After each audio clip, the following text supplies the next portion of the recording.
Hello students. तो बच्चों आज हम बात करते हैं हम लोग मोशन के बारे में। अपना फिजिक्स का फर्स्ट चैप्टर स्टार्ट करते हैं। तो देखो मोशन क्या होता है। अगर मोशन के बारे में बात करें तो a body is said to be in motion. कोई भी बॉडी जो होगी वो मोशन में होगी। कब होगी? देखना, इट्स पोजीशन इज चेंजिंग। क्या हो रहा हो? उसकी पोजीशन बदल रही हो। किसके रिस्पेक्ट में? टाइम के रिस्पेक्ट में। अगर ऑब्जेक्ट की पोजीशन बदल बदल रही हो टाइम के रिस्पेक्ट में, या हम ये कह सकते हैं कि जो ऑब्जेक्ट है उसकी डायरेक्शन बदल रही हो। किसके रिस्पेक्ट में? ये भी टाइम के रिस्पेक्ट में। और या हम बोल सकते हैं उसकी पोजीशन और डायरेक्शन दोनों चेंज हो रही हो। किसके रिस्पेक्ट में? एनी रेफरेंस फ्रेम के रिस्पेक्ट में। कहोगे सर समझ में नहीं आया, खाली पहली लाइन तो समझ में आई। तो ध्यान से देखना, इसको समझने की कोशिश करो। जैसे मान लो यहां पे एक है गाड़ी हमारी, ये हमारी है गाड़ी। ठीक है, इसका नाम हमने दे दिया ए। ये किसी time t is equal to T1 पर यहां है। ठीक है, अब ये गाड़ी चल करके पहुंच गई यहां पे। गाड़ी है वहीं। अब ये गाड़ी पहुंच गई बी पॉइंट पे। ठीक है, तो ये टाइम अब t is equal to T2 पे यहां पहुंची। तो अब देखो यहां पे क्या है, यहां पे ऑब्जेक्ट सेम डायरेक्शन में जा रहा है लेकिन टाइम बदल रही है और पोजीशन यहां ए से यहां बी तक पहुंच गया। तो यहां पे क्या हो गया, यहां पे डायरेक्शन सेम है। Direction of motion is same. Motion का डायरेक्शन सेम है लेकिन पोजीशन बदल रही है। तो ये हमारे पहले लाइन का मतलब हो गया कि अगर टाइम के रिस्पेक्ट में टाइम बदला तो इसकी पोजीशन बदल गई, इस ए से बी तक पहुंच गया। तो हम बोलेंगे कि ये हमारा क्या है, ऑब्जेक्ट मोशन में है। ठीक है, विथ रिस्पेक्ट टू टाइम। समझ में आ गई? अब देखो, अब दूसरा चीज देखो, दूसरे चीज को समझते हैं। अगर हम दूसरे को समझने की कोशिश करें, देखो अब दूसरा मान लो कोई ऑब्जेक्ट था, या कोई ऑब्जेक्ट था t is equal to T1 पे ऐसे चल रहा था। t is equal to T1 पे ऐसे चल रहा था और किसी time t is equal to T2 पे ये हो गया इधर। t is equal to T2 पे इधर चलने लगा। तो अब यहां पे क्या हो रहा है, यहां पे डायरेक्शन चेंज हो रही है। क्या हो रही है? डायरेक्शन चेंज हो रही है। किसके रिस्पेक्ट में? With respect to time. ये क्या है? With respect to time. क्या बदल रही है? डायरेक्शन बदल रही है। तो इसको भी हम लोग क्या बोलेंगे, ये भी मोशन में है और ये भी मोशन में है। बस डिफरेंस ये है कि इसमें क्या है, ऑब्जेक्ट की पोजीशन बदल रही है। ये क्या है? Due to change in position. Change in position. ये पोजीशन की चेंज की वजह से मोशन में है। और ये क्यों मोशन में है? डायरेक्शन चेंज की वजह से। दोनों टाइम के रिस्पेक्ट में चेंज हो रहे हैं। इतनी बात समझ में आ गई? ठीक है, इतनी बात समझ में आ गई। चलो भैया अब आगे देखते हैं। अब देखो मैंने एक चीज बोला कि रेफरेंस पॉइंट तीसरा जो था, इसमें इसमें अगर तीसरे की बात करो तो तीसरा हमारा क्या था कि डायरेक्शन और पोजीशन दोनों बदल रही हो। किसके रिस्पेक्ट में? किसी रेफरेंस फ्रेम के। तो अब ये रेफरेंस फ्रेम को पहले जानना जरूरी है हमारा। तो देखो रेफरेंस फ्रेम या रेफरेंस पॉइंट क्या होता है। अगर हम रेफरेंस पॉइंट को बोले तो ये एक फिक्स्ड फिक्स्ड पॉइंट होता है। क्या होता है? फिक्स्ड पॉइंट या फिक्स्ड ऑब्जेक्ट होता है जिसके रिस्पेक्ट में हम बॉडी का चेंज देख रहे हैं। तो उस पॉइंट या उस ऑब्जेक्ट को हम लोग बोलते हैं रेफरेंस पॉइंट या रेफरेंस फ्रेम या ओरिजिन भी बोल सकते हो। अब इसको कैसे आप समझ सकते हो? इसको समझने के लिए आप ऐसे समझो, जैसे मान लो कि ये हमारा एक रेफरेंस हो गया।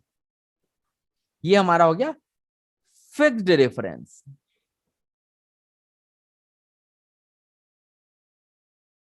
या इसको फिक्स्ड पॉइंट बोल सकते हो। अब एक ऑब्जेक्ट है हमारा यहां पे,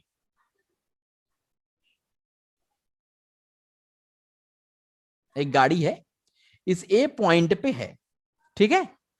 अभी इसकी डिस्टेंस जो है यहां से यहां तक की, वो है एक्स ए, ठीक है।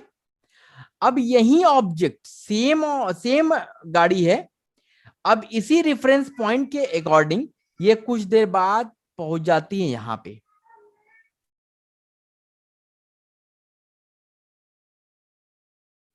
इस बी पॉइंट पे पहुंच जाती है। तो अब इसकी पोजीशन बदल गई, अब ये बी पॉइंट पे आ गई। तो अब हमने इसका पोजीशन किसके रिस्पेक्ट में चेक किया है, इसकी पोजीशन को चेक किया हम इस रेफरेंस पॉइंट के रिस्पेक्ट में। तो भी हम बोलेंगे इस रेफरेंस पॉइंट के अलोंग ये जो गाड़ी है या ऑब्जेक्ट है ये क्या है, मोशन में है। समझ में आ रही बात। तो ये चीज था कि मोशन है तो कब है, एक तो तब है जब ऑब्जेक्ट की पोजीशन बदल रही हो टाइम के रिस्पेक्ट में, दूसरा कि टाइम के रिस्पेक्ट में उसकी डायरेक्शन बदल रही हो, और तीसरा कि किसी रेफरेंस पॉइंट के अलोंग उसकी पोजीशन और डायरेक्शन दोनों बदल रही हो, तो भी हमारा ऑब्जेक्ट मोशन में होता है। इतनी बात समझ में आ गई। ठीक है, अब चलो हम लोग आगे चलते हैं। अब हम लोग आगे चलते हैं। चलो बच्चों, अब हम बात करते हैं डिस्टेंस और डिस्प्लेसमेंट की, कि डिस्टेंस क्या होता है, डिस्प्लेसमेंट क्या होता है। तो देखो डिस्टेंस क्या होता है, लेंथ ऑफ एक्चुअल पाथ। क्या होता है, एक्चुअल पाथ की जो लेंथ होती है किसके, between initial final position of a moving object. जो ऑब्जेक्ट मूव कर रहा है उसके इनिशियल पॉइंट और फाइनल पॉइंट के बीच का जो लेंथ होता है एक्चुअल पाथ का, उसको हम लोग डिस्टेंस बोलते हैं। क्या बोलते हैं, डिस्टेंस बोलते हैं। लेकिन अगर हम डिस्प्लेसमेंट की बात करें तो वो हो जाता है शॉर्टेस्ट डिस्टेंस। जो इनिशियल पोजीशन और फाइनल पोजीशन होगी उसके बीच की जो शॉर्टेस्ट डिस्टेंस होगी उसको हम लोग नाम देते हैं डिस्प्लेसमेंट का। कहोगे सर समझ में नहीं आया, तो देखो समझने की कोशिश कराते हैं। जैसे मान लो ये हमारा है इनिशियल पॉइंट। क्या है, इनिशियल पॉइंट, ठीक।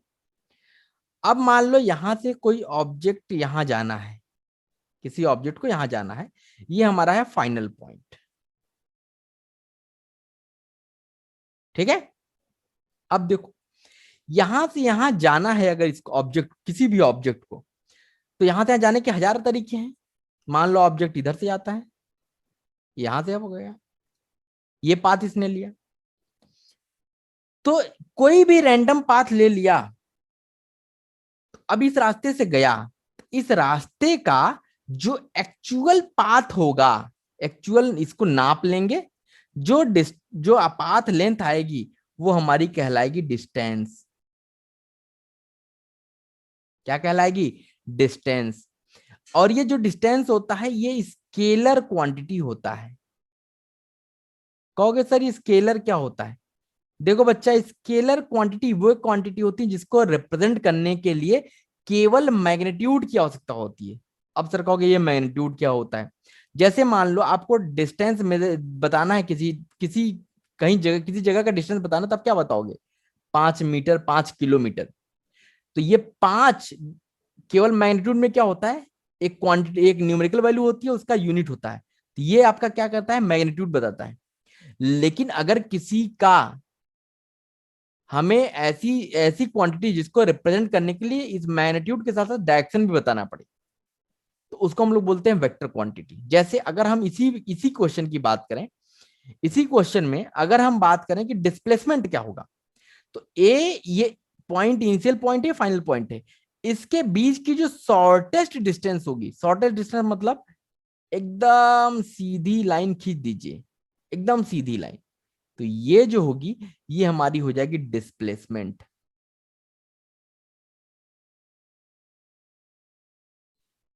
अब डिस्प्लेसमेंट क्या होगी, एक वेक्टर क्वांटिटी होगी।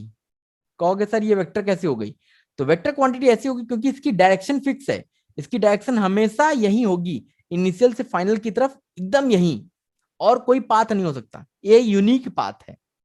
तो इसका डायरेक्शन फिक्स है कि भैया ये यहां से यहां हो सकता है, तो इसलिए ये डिस्प्लेसमेंट होगा। इसका कोई डिस्टिंक्ट डायरेक्शन नहीं होता है, कोई डेफिनेट डायरेक्शन नहीं होता डिस्टेंस का, लेकिन इसका एक डेफिनेट डायरेक्शन होता है, इसलिए ये वेक्टर क्वांटिटी है। समझ में आ रही बात? अब एक छोटा सा क्वेश्चन लेते हैं तो आपको चीजें और समझ में आएंगी। जैसे मान लो कहता है एक ऑब्जेक्ट है, एक सर्कुलर पाथ पे घूम रहा है, ठीक, एक सर्कुलर पाथ पे घूम रहा है। अब ये मान लेते हैं इसका सेंटर है, मान लेते हैं ऑब्जेक्ट पहले यहां था, ए पॉइंट पे था, अब ऑब्जेक्ट पहुंच गया बी पॉइंट पे, ठीक है। तो इसका जो रेडियस है वो आर है, इसका सेंटर मान लिया ओ है, ये भी आर हो जाएगा, ये मान लिया 90 डिग्री है, ठीक है। तो कहता है इस केस में डिस्टेंस और डिस्प्लेसमेंट बताओ, इस एग्जांपल में डिस्टेंस और डिस्प्लेसमेंट बताओ। तो चलो भाई हम लोग डिस्प्लेसमेंट की पहली बात कर लेते हैं। अगर देखो यहां पे हम डिस्प्लेसमेंट बताना चाहते हैं,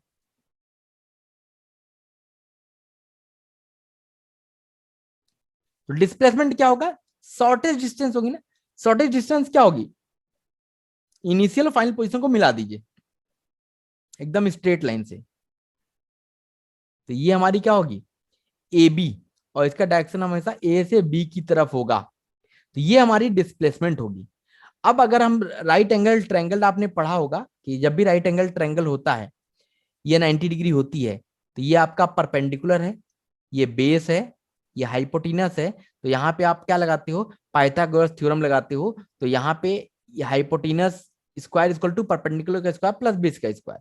तो अभी इस ट्रायंगल में अगर हम बात करें तो यहाँ पे डिस्प्लेसमेंट क्या हो जाएगा, अंडर रूट, देखो ये क्या है हाइपोटेनस है ना, तो ये हो जाएगा आर का स्क्वायर प्लस आर का स्क्वायर, ये क्या हो गया 2r स्क्वायर, तो यहां से r बाहर ले लो, तो ये हो गया r√2।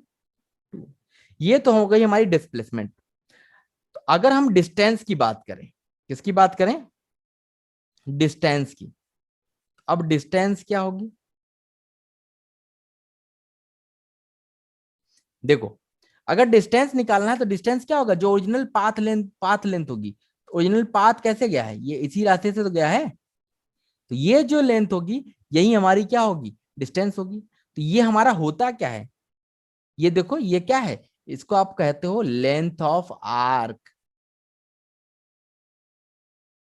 Arc from A to B, A से बी तक की जो लेंथ ऑफ आर्क है इसी को हम लोग बोलते हैं ये यहाँ पे डिस्टेंस होगा। तो अब ये होगा कितना, अब देखो लेंथ ऑफ आर्क निकालने का फॉर्मूला होता है theta upon 360 into 2 pi R, ये फॉर्मूला होता है लेंथ ऑफ आर्क निकालने का, याद रखिएगा। अगर आर रेडियस का सर्किल है और ये थीटा एंगल बना रहा है, ये आर्क जो है कितना एंगल बना रहा है, ये थीटा एंगल बना रहा है, तो यहाँ पे 90 बना रहा है। तो अगर इस क्वेश्चन की बात करें तो यहाँ हो जाएगा 90 अपॉन 360 इंटू 2 पाई आर, तो यहाँ पे ये कट गया, 9 4 जा 36, 4 2 जा, तो ये हो जाएगा πr/2। तो ये हमारा डिस्टेंस हो गया, क्या हो गया, ये हमारा हो गया डिस्टेंस, और ये हमारा हो गया डिस्प्लेसमेंट। तो इतनी बात समझ में आ गई कि डिस्टेंस और डिस्प्लेसमेंट क्या क्या होता है। डिस्टेंस होता है आपका एक्चुअल पाथ लेंथ, डिस्प्लेसमेंट होता है आपका shortest distance between initial and final position. इतनी बात समझ में आ गई, चलो इतनी बात अगर समझ में आ गई तो हम लोग आगे बढ़ते हैं। अब देखो, अब थोड़ा सा हम लोग जान लेते हैं डिस्टेंस और डिस्प्लेसमेंट में क्या डिफरेंस होता है, कभी कभी ये पूछ देता है। तो डिस्टेंस और डिस्प्लेसमेंट में अगर डिफरेंस की बात करें तो देखो सबसे पहला डिफरेंस क्या होगा, ये डिस्टेंस जो होता है,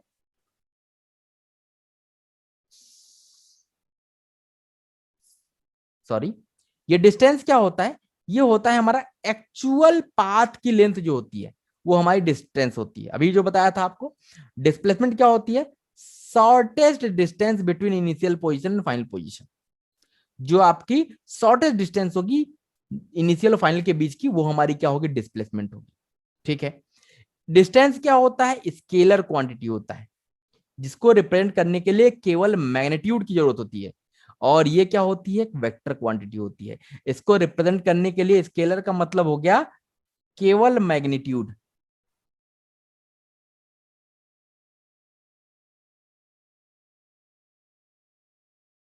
केवल मैग्नीट्यूड की जरूरत पड़ेगी, ओनली।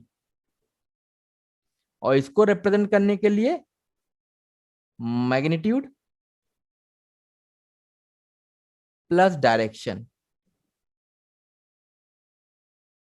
दोनों की जरूरत पड़ती है। अब डिस्टेंस क्या होता है, ये हमेशा पॉजिटिव होगा। डिस्टेंस कभी निगेटिव नहीं हो सकता, कभी जीरो नहीं हो सकता। मतलब कुछ दूर चलोगे तो इसका मतलब कुछ आएगा ना, ऐसा तो नहीं होगा जीरो होगा। कुछ दूर चले भी हो, कहोगे डिस्टेंस हमने जीरो चला, ऐसा तो नहीं हो सकता। लेकिन डिस्प्लेसमेंट आपका निगेटिव भी हो सकता है, पॉजिटिव भी हो सकता है, जीरो भी हो सकता है। अभी हम लोग आगे देखेंगे कैसे होगा पॉजिटिव, कैसे होगा जीरो, कैसे होगा निगेटिव। ठीक है। डिस्टेंस जो होगा ये या तो इक्वल होगा या ग्रेटर होगा डिस्प्लेसमेंट के। याद रखिए कि ये बहुत इंपॉर्टेंट पॉइंट है। डिस्टेंस हमेशा या तो इक्वल होगा या ग्रेटर होगा डिस्प्लेसमेंट के। लेकिन डिस्प्लेसमेंट जो होगा या तो इक्वल होगा या लेस देन होगा डिस्टेंस के, दोनों चीज एक ही चीज लिखी गई है। अब डिस्टेंस क्या होता है, यूनिक पाथ नहीं होता है। दो पॉइंट के बीच का यूनिक पाथ नहीं है। जैसे ये ए पॉइंट है, ये बी पॉइंट है। अब यहां से यहां किसी को जाना है तो ये भी रास्ता हो सकता है, ये भी रास्ता हो सकता है, इधर से भी रास्ता हो सकता है, ये भी रास्ता हो सकता है। तो हाँ, बहुत सारे रास्ते हैं, यूनिक नहीं हो सकता कभी भी ये। लेकिन डिस्प्लेसमेंट जो होता है ये यूनिक होता है। मतलब इस पॉइंट के बीच में एक ही ऐसा रास्ता होगा जो शॉर्टेस्ट होगा। बस एक ही रास्ता ये वाला होगा जो शॉर्टेस्ट होगा। इसलिए ये क्या होता है, डिस्प्लेसमेंट हमेशा यूनिक पाथ होता है। अब डिस्टेंस क्या होता है, it never decreases with time. जैसे टाइम बढ़ेगा तो डिस्टेंस कभी कम नहीं हो सकता, ये हमेशा बढ़ता ही रहेगा। और ये कभी जीरो तो हो ही नहीं सकता। लेकिन डिस्प्लेसमेंट क्या हो सकता है, आप आगे बढ़ रहे हो, टाइम बढ़ रहा है, लेकिन ये डिक्रीज कर रहा है, डिक्रीज भी कर सकता है, और ये जीरो भी हो सकता है टाइम के रिस्पेक्ट में। समझ में आ रही बात। तो ये हमारा डिस्टेंस और डिस्प्लेसमेंट हो गया बच्चों, इंपॉर्टेंट है, इसलिए इसको याद रखेंगे। ठीक है, चलो आगे बढ़ते हैं।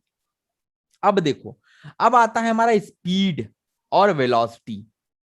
कहोगे सर ये स्पीड क्या होता है, वेलोसिटी क्या होता है। तो देखो, अब बहुत पहले से पढ़ते आ रहे हो, स्पीड क्या होता है, rate of change of distance with respect to time.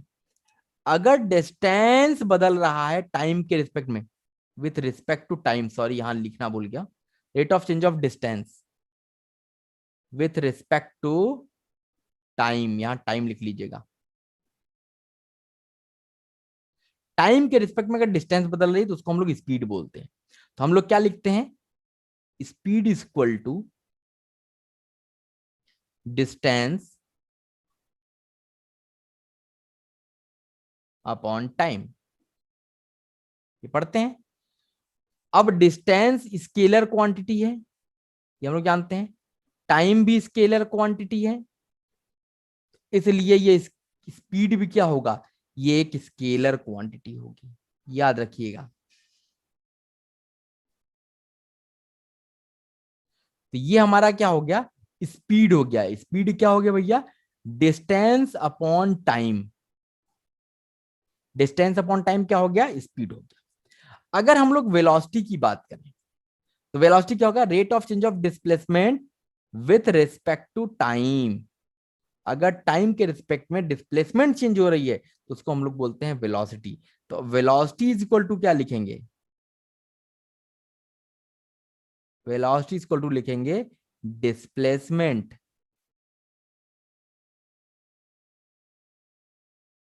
Upon time taken.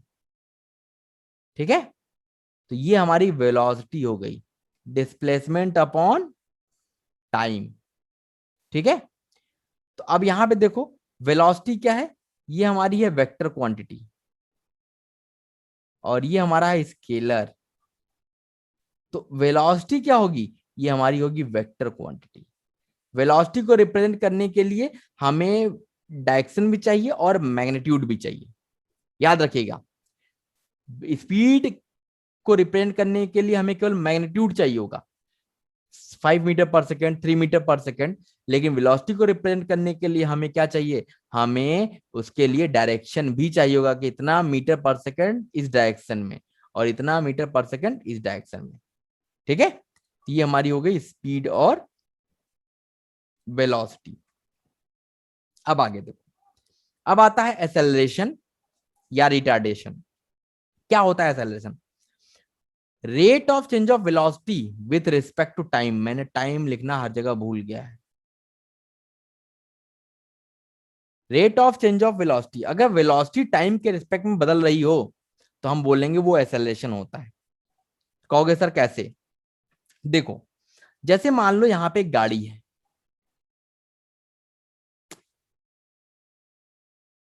यहां पे एक गाड़ी है, ये यू स्पीड से चल रही है और ये अभी है time T is equal to zero पे, किसी time T is equal to zero पे ये यू स्पीड से चल रही है। कुछ देर बाद ये गाड़ी पहुंच जाती है यहां पे,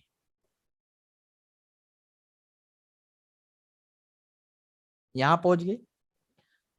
अब ये किसी टाइम टी पे, at T is equal to T, किसी टाइम टी पे इसकी स्पीड हो जाती है वी। क्या हो जाती है? V. T equal to zero पे यू थी, किसी टाइम टी पे वी हो जाती है। और हम लोग मान के चलते हैं, अभी मान लेते हैं कि ये जो वी है ये यू से बड़ा है, मतलब बाद वाली स्पीड पहले वाली स्पीड से बड़ी थी। अगर ऐसा केस है कि बाद वाली स्पीड पहले वाली स्पीड से बड़ी है तो इस केस में हम बोलेंगे एक्सेलरेटेड मोशन है। एक्सेलरेटेड मोशन हो रहा होगा। ठीक है, अगर v ग्रेटर देन u है तो हमारा क्या होगा? एक्सेलरेटेड मोशन हो रहा होगा। लेकिन अगर यहीं पे v जो है ये लेस देन u हो जाए, if v less than u, अगर v u से छोटा हो जाए, बाद वाला स्पीड जो है पहले वाली स्पीड से छोटी हो जाए, तो अब ये क्या हो जाएगा? Retarded motion. क्या हो जाएगा? Retarded motion. तो इस ए को अगर हम डिफाइन करना चाहें तो ए को हम लोग क्या बोलेंगे? एक्सेलरेशन को हम लोग ए से दिखाते हैं, इसको लिखेंगे v minus you upon time T, या इसको ऐसे समझो, रुक जाओ। देखो, एक्सेलरेशन को हम लोग डिफाइन करें ना, एक्सेलरेशन को डिफाइन करें तो इसको हम लोग लिखेंगे चेंज इन वेलोसिटी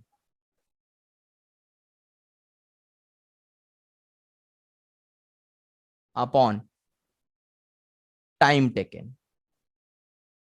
वेलोसिटी को चेंज होने में कितना टाइम लग रहा है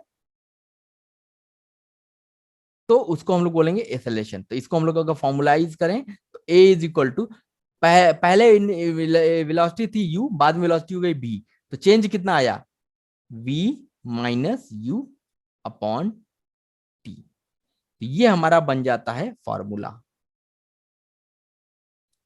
अब इस फॉर्मूले को हम लोग को याद रखना है, A is equal to V minus U by T. अब इसको हमें याद रखना है। अब यहां पे if v is greater than u तो हम बोलेंगे जो एक्सेलरेशन है ये हमारा पॉजिटिव होगा, और अगर if v is less then u तो हम बोलेंगे ये हमारा निगेटिव होगा।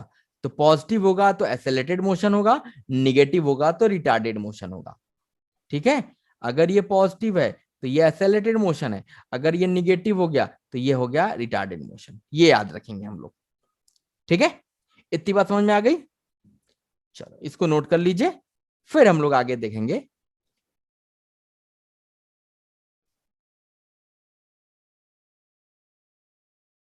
चलो बच्चों, अब हम बात करते हैं यूनिफॉर्म मोशन की। यूनिफॉर्म मोशन क्या होता है? अगर हम थोड़ा यूनिफॉर्म मोशन की बात करें तो क्या होता है, अगर बॉडी जो है इक्वल डिस्टेंस ट्रेवल करती है इक्वल टाइम इंटरवल में, equal time interval equal distance चलती है, तो हम बोलेंगे वो यूनिफॉर्म मोशन कर रही है। या ये कह सकते हैं जब equal distance equal time interval में करेगी तो इसका मतलब हम बोल सकते हैं कि v क्या रहेगा इस टाइम पे? कांस्टेंट। तो यूनिफॉर्म मोशन में क्या होगा? v कांस्टेंट होगा। ठीक है, बात समझ में आ रही है? अब देखो, अब हम लोग थोड़ा सा डिस्टेंस और टाइम के बारे में देखते हैं कि डिस्टेंस टाइम में क्या कुछ रिलेशनशिप होता है क्या। तो अब देखो, अब यहाँ पे हम थोड़ा ग्राफ से इसको समझने की कोशिश करेंगे। जैसे मान लिया ये हमारा एक है, इधर हमारा डिस्टेंस है और इधर हमारा टाइम है। ठीक है, ध्यान से देखिएगा। ठीक है, मान लिया किसी टाइम t = t1 पे हमारा ऑब्जेक्ट यहां था, मतलब इस ए पॉइंट पे था। फिर कुछ टाइम के बाद ये ऑब्जेक्ट पहुंच गया यहां पे बी पोजीशन पे। तो हम देखते हैं क्या रिलेशनशिप बनती है। ठीक है, देखना बहुत ध्यान से। जैसे मान लो कि किसी टाइम t1 पे, t1 मान लो यहां पे था, ये है हमारा यहां से यहां तक की टाइम जो है t1 है। मतलब t1 टाइम पे वो ऑब्जेक्ट यहां पे था और यहां से यहां तक का टाइम है t2। ऑब्जेक्ट पहुंच गया यहां बी पॉइंट पे। ठीक है, और मान लेते हैं कि जब ये इस ए पॉइंट पे था तो इसकी डिस्टेंस थी d1। ये है d1 मान लिया। ठीक है, d1। और जब ये इस बी पॉइंट पे था तब इसकी डिस्टेंस हो गई d2।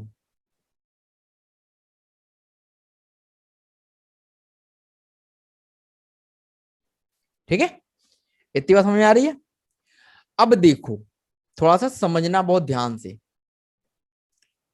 ठीक है, अब हम क्या करते हैं, हम एक राइट एंगल ट्रायंगल फॉर्म करते हैं। हमने क्या किया, यहां से एक परपेंडिकुलर ड्रॉ कर दिया।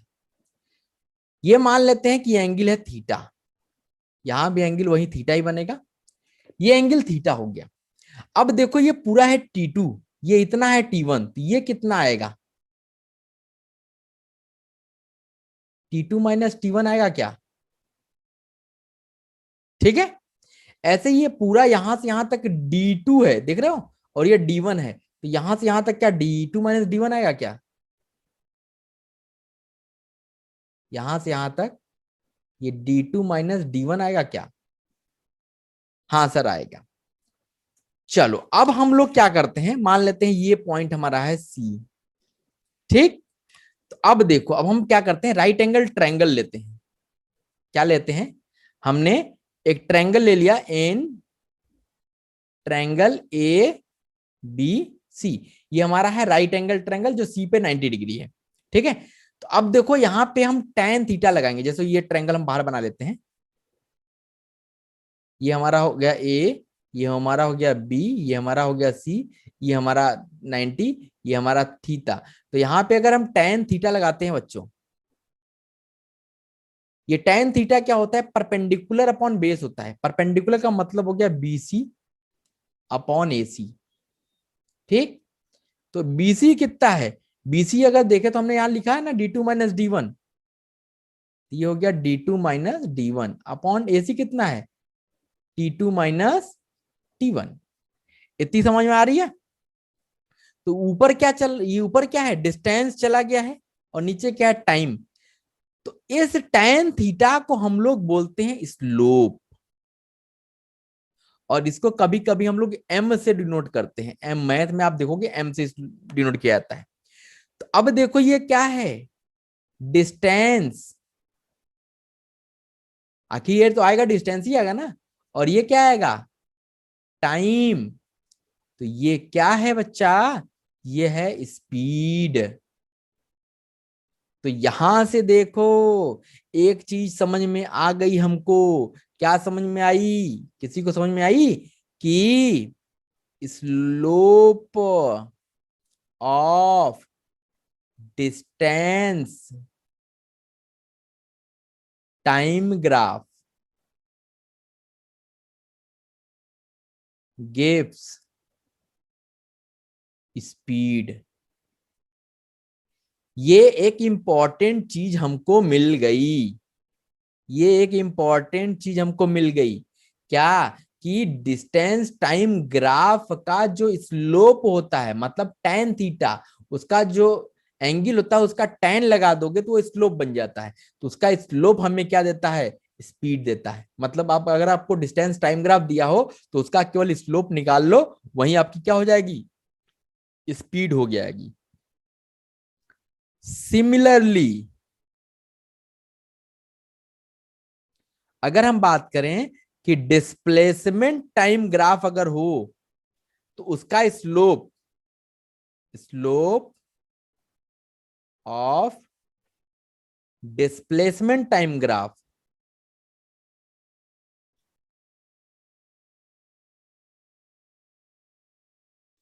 Displacement time graph gives velocity.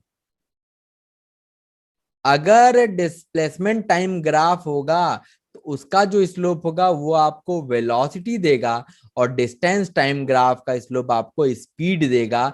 ये अब बहुत इंपॉर्टेंट है, आपको याद रखना है। ठीक है, इतनी बात समझ में आ रही है? इसको अब आपको याद रख लेना है। Okay, done. चलो अब आगे चलते हैं हम थोड़ा सा। अब देखो, अब यहां से बोलता है, एक छोटा सा क्वेश्चन के फॉर्म में लेते हैं। कहता है विच वेलोसिटी इज ग्रेटर,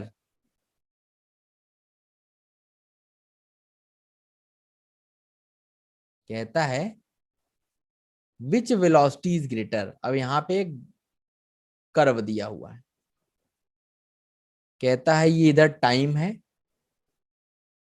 इधर आपका डिस्टेंस है या डिस्प्लेसमेंट है। ठीक है, इधर डिस्प्लेसमेंट है, और ये आपके पास कर्व दिया हुआ है। बोला एक ये है, ये हमारा वी बी है, ये हमारा वी ए है, और ये एंगल आपको दिए गए हैं। बोलता है कि ये जो बी है ये अल्फा एंगल बना रहा है, और ये जो ए है ये बीटा एंगल बना रहा है इस एक्स एक्सिस से। ठीक, तो पूछ रहा है कि बताओ कौन सी वेलोसिटी बड़ी होगी। अब देखो हम इसको सॉल्व करते हैं, थोड़ा सा देखना बहुत ध्यान से। ठीक है,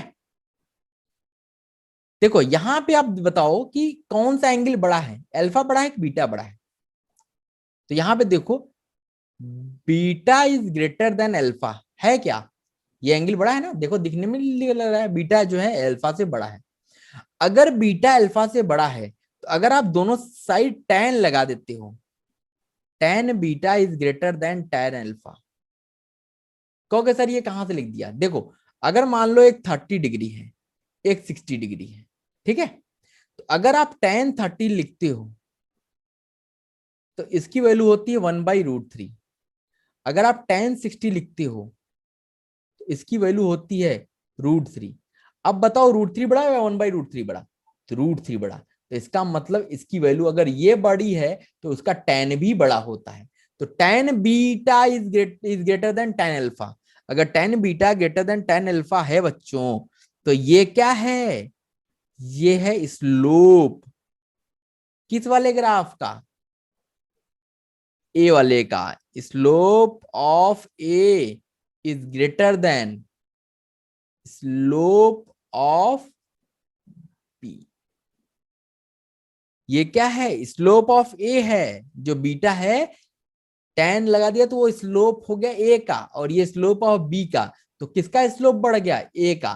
तो इसका मतलब जिसका स्लोप ज्यादा होगा उसी की वेलोसिटी ज्यादा होगी। इसका मतलब velocity of A is greater than velocity of B. ये हमारा हो गया आंसर। थोड़ा सा इसको समझने की कोशिश करना, क्योंकि हम लोग एक चीज जानते हैं, स्लोप ही क्या होती है? स्लोप ही स्पीड या वेलोसिटी को दिखाती है। जो स्लोप होता है डिस्टेंस टाइम ग्राफ या डिस्प्लेसमेंट टाइम ग्राफ का, यही वेलोसिटी होती है। अगर स्लोप बड़ा हो गया तो वेलोसिटी बड़ी हो जाएगी। समझ में आ रही बात? इतनी बात समझ में आ गई? चलो, इतनी बात समझ में आ गई तो आगे चलते हैं। अब एक छोटा सा क्वेश्चन फिर से लेते हैं, ठीक है, ध्यान से देखना। कहता है विच वेलोसिटी इज ग्रेटर, फिर से वही क्वेश्चन है।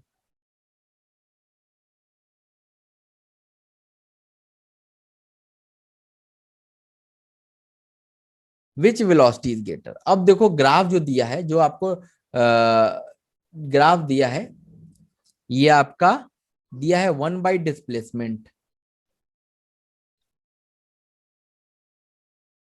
इधर आपका 1 by टाइम है, ओरिजिन हो गया। और आपके पास जो ग्राफ दिया है ये है, ये हो गया ए और ये हो गया बी, ठीक। ए जो है ये बना रहा है अल्फा एंगल, और बी जो है ये बना रहा है बीटा एंगल, ठीक है। तो पूछ रहा है किसकी वेलोसिटी बड़ी होगी, ए की कि बी की। ए की वेलोसिटी बड़ी होगी कि बी की वेलोसिटी बड़ी होगी, ठीक है। चलें आगे, ध्यान से देखना बच्चों। तो अब यहां पे देखो, तो कौन, अगर हम यहां पे थोड़ा सा एक चीज समझें कि अगर हम tan अल्फा निकालने की कोशिश करें बेटा, इस अल्फा का tan लगा दें। तो अगर अल्फा का tan लगाते हो तो मान लो ये एक ट्रायंगल बना दो, राइट एंगल ट्रायंगल बना दो। तो tan अल्फा ये क्या हो जाएगी, ये हाइट हो जाएगी, परपेंडिकुलर हो जाएगा, और ये बेस हो जाएगा। तो अगर हम tan अल्फा के हिसाब से देखें तो ये हमारा क्या है, 1 by displacement, height 1 by displacement है ना। तो इसको हमने क्या लिख लिया, 1 by डिस्प्लेसमेंट,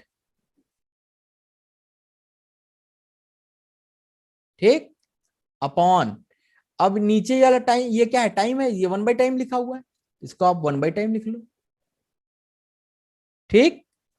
तो अगर इसको थोड़ा सा वो करोगे तो ये टाइम चला जाएगा ऊपर, ये हो गया टाइम अपॉन डिस्प्लेसमेंट, ये होगा। तो इसको हम लोग क्या लिख सकते हैं, 1 अपॉन वेलोसिटी लिख सकते हैं क्या,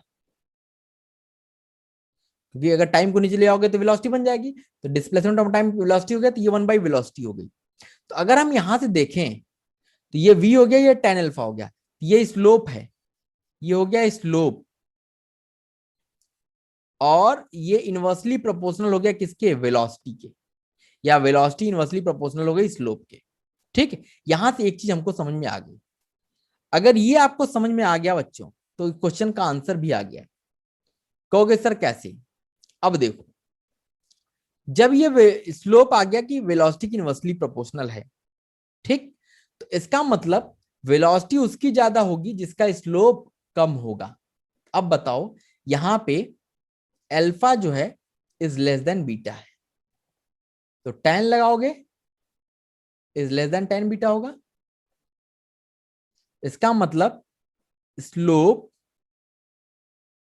of A is less than slope of B.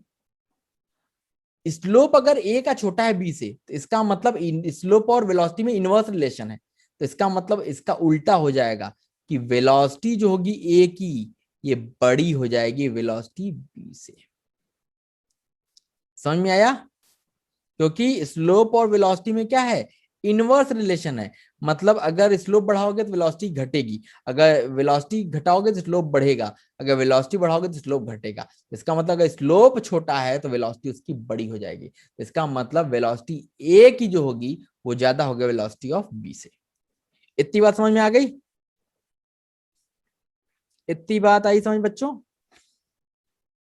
चलो, तो इसको नोट कर लीजिए, फिर आगे चलते हैं। अब देखो, अब हम बात करते हैं वेलोसिटी टाइम रिलेशनशिप की। किसकी बात करते हैं,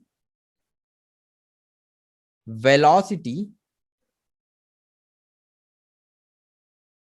टाइम रिलेशनशिप,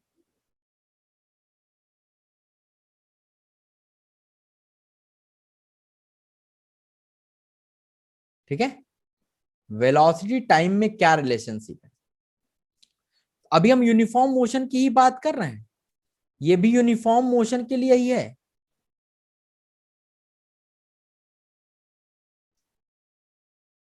अब यूनिफॉर्म मोशन का मतलब v हो गया कांस्टेंट। ठीक, अभी हम v कांस्टेंट के लिए ही बात कर रहे हैं। ठीक है, चलो अब हम क्या करते हैं, यहां पे भी एक ग्राफ खींचते हैं तो आपको चीजें समझ में आएंगी। जैसे मान लो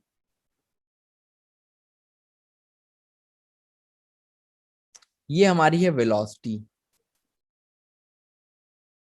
और इधर है हमारा टाइम।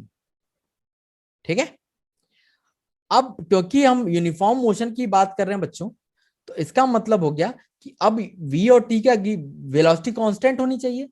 तो मान लेते हैं हमारी ये वेलोसिटी, किसी टाइम t1 पे हमारा जो ऑब्जेक्ट है, किसी टाइम t1 पे हमारा जो ऑब्जेक्ट है वो है यहाँ पे, ये टाइम t1 पे है और इसकी जो वेलोसिटी यहाँ पे है वो है v। ठीक है, और ये आपको दिख ही रहा है कि v क्या है, v है कांस्टेंट। ठीक, अब किसी टाइम t2 पे ऑब्जेक्ट पहुंच गया यहां पे। ठीक, तो अब ये टाइम कितना हो गया, अगर इस टाइम की बात करें हम लोग, ये वाला टाइम, ये टाइम कितना हो गया, ये हो गया t2 माइनस t1 हुआ, ये हमारा t2 माइनस t1 टाइम हो गया। ठीक है, वेलोसिटी हमारा कांस्टेंट है। तो अब एक चीज याद रखना, यहां से याद रखिएगा कि area of velocity time graph, जो एरिया वेलोसिटी टाइम ग्राफ का होगा, अगर हम यहां से निकालें, यहां से अगर हम ये एरिया निकाल लें, यही वेलोसिटी टाइम ग्राफ है, अगर इसका ये पूरा एरिया निकाल लें तो देखो क्या आता है। तो एरिया क्या होता है, ये रेक्टेंगल बन रहा है, इसको हम लोग लेंथ इंटू ब्रेड्थ मान लेते हैं, एक लेंथ है एक ब्रेड्थ है। अब देखो, लेंथ मान लो ये है, ब्रेड्थ ये है, लेंथ ये हाइट हो गई, हाइट क्या हो गई, वी हो गई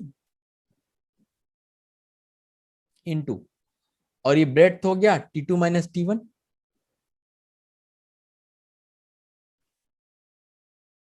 ठीक है, अब थोड़ा सा यहां से देखो, तो ये v किस में होगा, मीटर पर सेकंड में होगा, टाइम किस में होगा, सेकंड में होगा। तो ये मीटर अपॉन सेकंड, सेकंड, तो क्या ये सेकंड सेकंड कैंसिल हो रहा है क्या, ये सेकंड इस सेकंड से कट गया, तो ये क्या आया, ये बेसिकली बचा मीटर ना, मीटर बचा कि नहीं बचा, तो ये बचा क्या, v t2 माइनस t1, और यूनिट क्या बचा, मीटर। तो ये मीटर हो गया, इसका मतलब मीटर में क्या बताता है, मीटर में डिस्टेंस होती है, डिस्प्लेसमेंट होता है, तो वेलोसिटी टाइम ग्राफ है, इसलिए ये क्या बताएगा, ये बताएगा डिस्प्लेसमेंट के बारे में।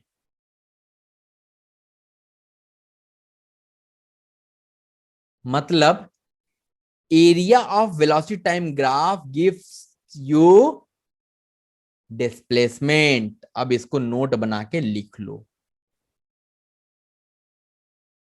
खूब अच्छा सा नोट बना के लिख लो। क्या लिखोगे भैया, area of velocity time graph, velocity time graph gives, क्या देता है, डिस्प्लेसमेंट।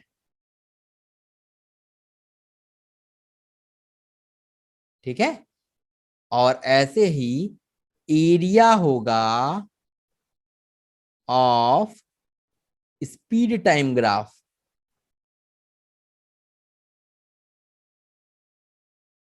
ये क्या देगा बच्चों, गिव्स डिस्टेंस। अब इसको डब्बा बना लो बढ़िया सा, और इसको याद रखना,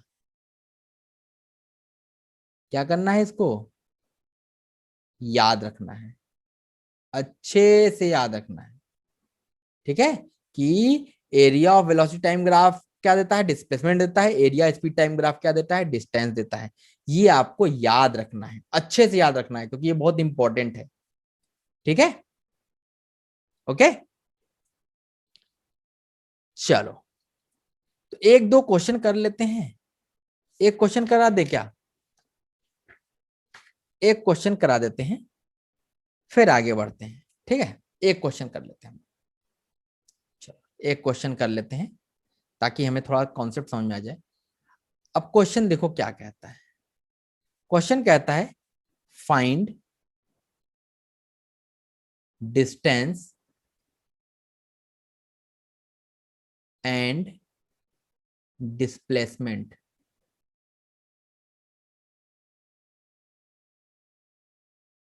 आपको डिस्टेंस और डिस्प्लेसमेंट कवर्ड निकालना है, कितना डिस्टेंस और डिस्प्लेसमेंट चलेगा। आपके पास एक ग्राफ दिया हुआ है, ये आपका स्पीड है इधर, ये आपका इधर टाइम है, ठीक है। और ग्राफ जो दिया है, ग्राफ दिखा देते हैं आपको।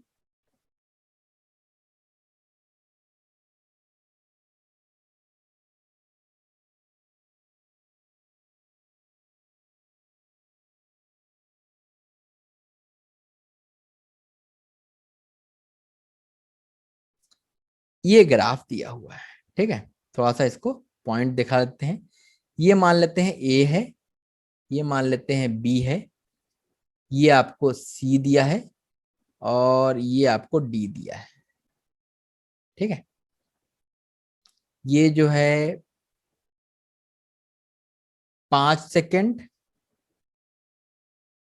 ये है आपका 8 सेकेंड, ये है आपका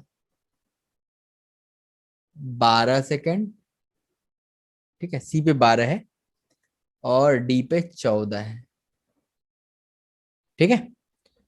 इधर आपका ये है 20 मीटर पर सेकेंड और इधर भी है आपका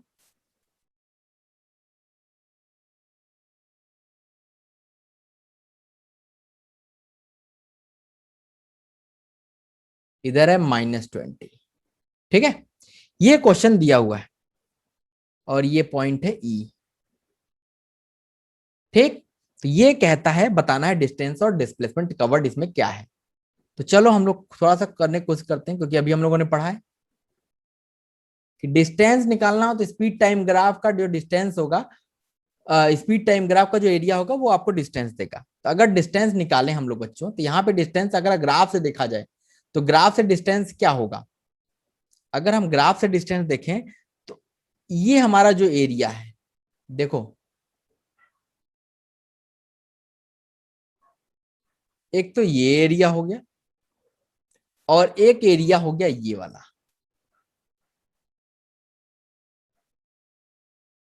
दो एरिया हो गया। इस एरिया को नाम दे देते हैं हम A1, इस एरिया को हम नाम दे देते हैं A2। अब यहां से अगर हम बोलें कि जो डिस्टेंस है ये क्या हो जाएगा, ये हो जाएगा A1 + A2। जो A1 एरिया है और A2 एरिया है, इनको सम कर दोगे तो क्या मिल जाएगा, डिस्टेंस हो जाएगा। A1 क्या हो गया, area of trapezium,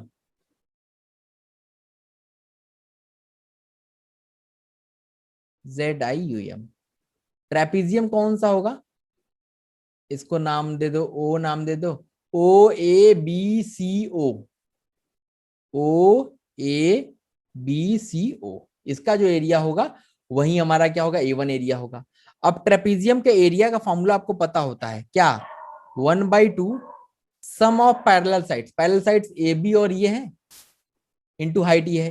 parallel sides कौन सी है, सम ऑफ पैरेलल साइड्स, तो ये और ये, ठीक है।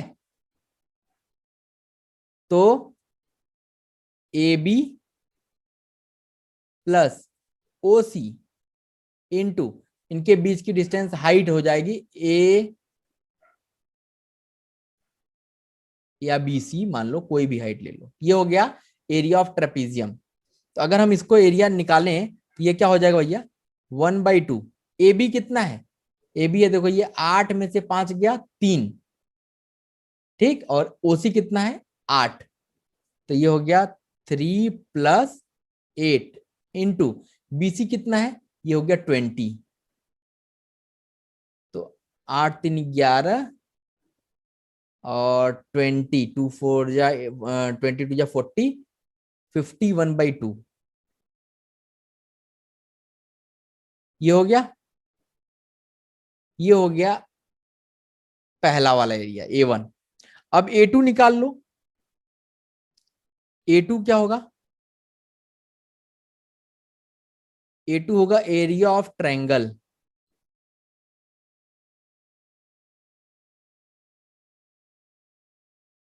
ट्रायंगल का एरिया कौन सा, CDE। CDE जो ट्रायंगल होगा उसका एरिया जो होगा ये क्या हो जाएगा, 1/2 बेस इंटू हाइट। बेस 1/2। अब बताओ बेस क्या है, ये है, हाइट क्या है ये, तो बेस तो हो गया यही, ये कितना है 12 14 2, ठीक है, इनटू हाइट कितनी है ये, तो 20 हाइट है, तो यहां से मिल गया, दो दो कैंसिल हो गया, 20 मीटर स्क्वायर आ गया। अब देखो जो डिस्टेंस होगा वो क्या हो जाएगा, A1+A2 लिखा हुआ है, लेकिन A1 इस डायरेक्शन में, A2 इस डायरेक्शन में है, अरे दोनों का एरिया जोड़ दीजिए तो डिस्टेंस हो जाएगा, चलो डिस्टेंस देखो क्या होगा, डिस्टेंस